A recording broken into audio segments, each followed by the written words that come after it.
리박스쿨 관련 뉴스가 새롭게 나타났습니다. 이번에는 리박스쿨 일본 강사 교재로 활용된 역사 왜곡책이 학교 도서관과 공공도서관에 비치된 것으로 확인되었습니다. 이 책은 이승만 전 대통령을 미화하고 4.3을 왜곡하는 내용을 포함하고 있습니다. 구체적으로 엄마가 들려주는 이승만 건국 대통령 이야기라는 책이 도서관에 비치되었는데, 이 책은 건국절을 주장하고 여순 사건을 반란으로 규정하는 등 왜곡된 역사관을 담고 있습니다. 이 책에는 여순 사건 진압 과정에서 수많은 민간인이 희생되었는데도 군경의 민간인 학살을 암세포를 제거하는 것에 비유하고 4.3 학살의 주범인 이승만을 건국 대통령으로 미화하고 있습니다. 4.3을 진압하라는 이승만 정부의 명령을 거부했다는 빌미로 민간인을 학살한 여순 사건을 반란으로 규정하며 진압작전을 암치료에 비유하면서 무고한 민간인 학살을 정당화하고 있습니다. 이렇게 역사를 왜곡하는 책이 전국의 학교 도서관과 공공도서관에 비치되었던 겁니다. 전남에서는 10개 학교, 전남교육청 산하 도서관 8곳, 도립도서관 1곳 등 총 19곳에 27건이 비치된 것으로 파악되었습니다.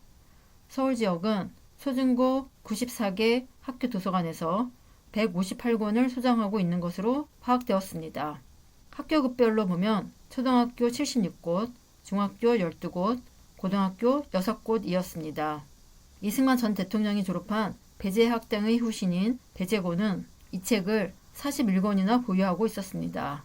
심지어 4.3 학살이 일어난 제주도의 학교도서관과 공공도서관 12곳에 14권이 비치된 것으로 파악되었습니다. 도서관 유형별로 보면 초등학교 8곳, 중학교 1곳, 대학교 1곳, 공공도서관 2곳입니다.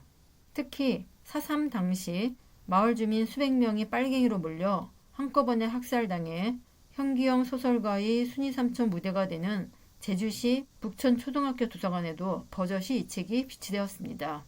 청주시에서도 10개 공공도서관에 문제의 책이 있는 것으로 확인되었습니다.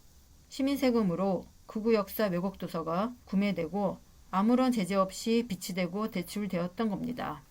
더 충격적인 것은 이 책에 현직 광주 전남 교사들이 실명과 소속을 밝히고 이승만 대통령이 아니었다면 자유를 알지도 누리지도 못했을 것이라는 추천서를 게재했습니다. 몇몇 교사들이 자신의 편향된 역사관을 고스란히 드러낸 겁니다. 그러나 문제의 책을 일괄적으로 폐기하는 게 쉽지 않은데요. 왜냐하면 학교마다 도서 선정위원회를 통해 문제가 있는 책을 거를 수 있도록 절차가 정해져 있기 때문입니다. 즉 개별 학교가 최종적으로 도서를 선정하고 폐기할 수 있어서 교육청이 일괄적으로 문제의 책을 폐기하는 게 어려운 상태입니다. 이렇게 리박스쿨이 책을 통해 극우 사상을 주입하려던 것 외에도 청소년 성교육을 통해 극우 사상을 주입하려던 시도가 드러났습니다. 리박스쿨이 주관한 돌봄지도사 영상과정에 참여한 극우 개신교 단체인 넥스트클럽 사회적 협동조합이 서울시 청소년 성문화센터 위탁 공모에 지원한 사실이 확인된 겁니다. 이번 공모에서 넥스트클럽이 선정되면 대전과 세종에 이어 서울시 청소년 성교육까지 보수 개신교 세력에 장악당할 수 있습니다.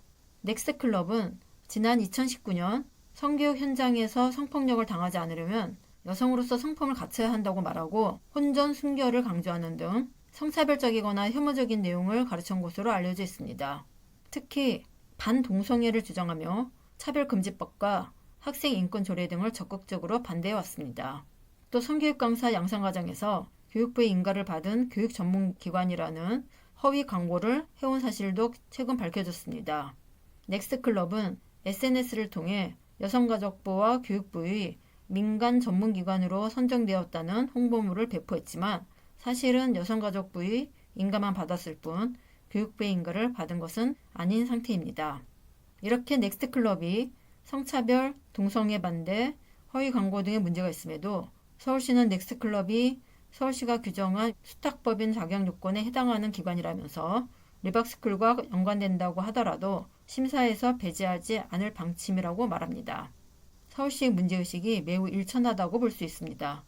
왜냐하면 넥스트클럽이 장기적으로 미칠 파장을 고려하지 않고 기계적으로 문서에 있는 자격 요건만으로 판단하기 때문입니다.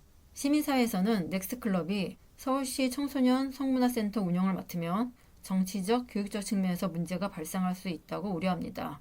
넥스클럽이 말하는 성품, 성교육은 혼전 순교를 강조하거나 성소수자를 차별하는 교육이기 때문입니다. 넥스트클럽이 시립 성문화센터를 운영하는 대전에서는 학생들이 시대착오적이라며 반발하는 것은 물론 교사와 부모들도 이상한 점을 알고 다른 민간기관을 찾아다니는 상황입니다. 특히 넥스트클럽이 대전 청소년 성문화센터를 운영하면서 학교로 들어갈 수 있는 통로를 마련했기 때문에 리박스쿨 연관단체의 교육을 수료했거나 자격증을 발급받은 강사들이 대전에 가장 많습니다. 넥스트클럽이 리박스쿨 강사를 양성하는 근원지가 되는 겁니다. 그러니까 넥스트클럽이 서울시 청소년 성문화센터를 위탁하면 대전시처럼 리박스쿨 계열의 정치교육이 학교에서 벌어질 가능성이 매우 큰 상태입니다. 이렇게 극우 세력은 죽지 않고 계속 자기 세력을 키우기 위해 온갖 방법을 동원하고 있습니다. 이 정도는 괜찮겠지라는 안일한 생각으로 방치하면 몇 년 후에 돌이킬 수 없는 일이 벌어질 수 있습니다. 시민 모두가 눈을 부릅뜨고 조금이라도 이상한 낌새가 보이면 바로바로 신고하고 제보하는 것이 절실한 상황입니다.